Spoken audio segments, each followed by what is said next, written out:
के हो आँखा छैन? आँखा भरिका चाहनाहरू, मुटु भरिका तृष्णाहरू। कस्तो तिमी त हावाले बादलले मन भरिका चाहबो कि मुटु भरिका माया बोकी।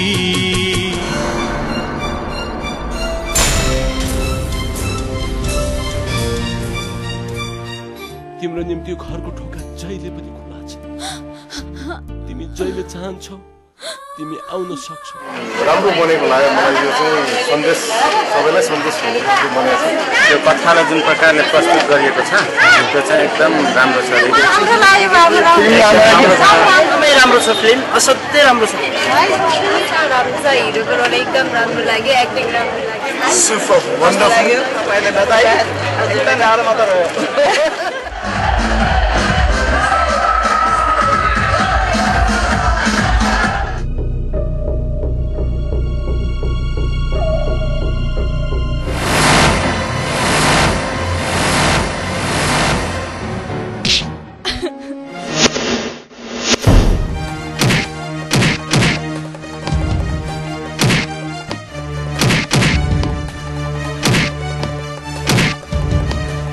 भनाइ छ नि, इख नभएको मान्छे मान्छे होइन, बिख नभएको सर्प सर्प होइन।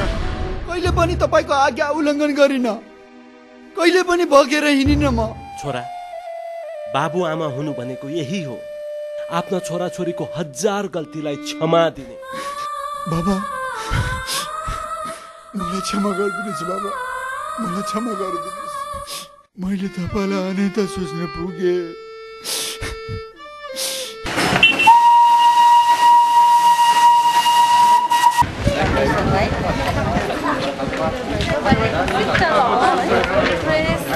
यस्तो कन्सेप्टमा पनि सक्छ होइन। यो कुनै अन्य धर्मको कसैको चित्त पनि दुख्दैन। परमेश्वर पिता भनेको के हो त्यो सबै यहाँ छर्लङ्गै बुझाइदिएको छ। कसैको कसैलाई हट नगर्नु। यो कन्सेप्ट जस्तो छ उसलाई धेरै धेरै मान्छ। पब्लिकलाई दिनु खोजेको चाहिँ डाइरेक्ट बाइबल नदेखाएर चाहिँ जुन चाहिँ बाइबल भित्री बुद्धि म्यासेज चाहिँ यति राम्रो प्रकारले यति राम्रोसँगले विश्लेषण गर्नुभएको छ। यतिको राम्रो कन्सेप्ट भनेको बाइबल। थ्याङ्क यू भाइ, थ्याङ्क यू। एकदमै राम्रो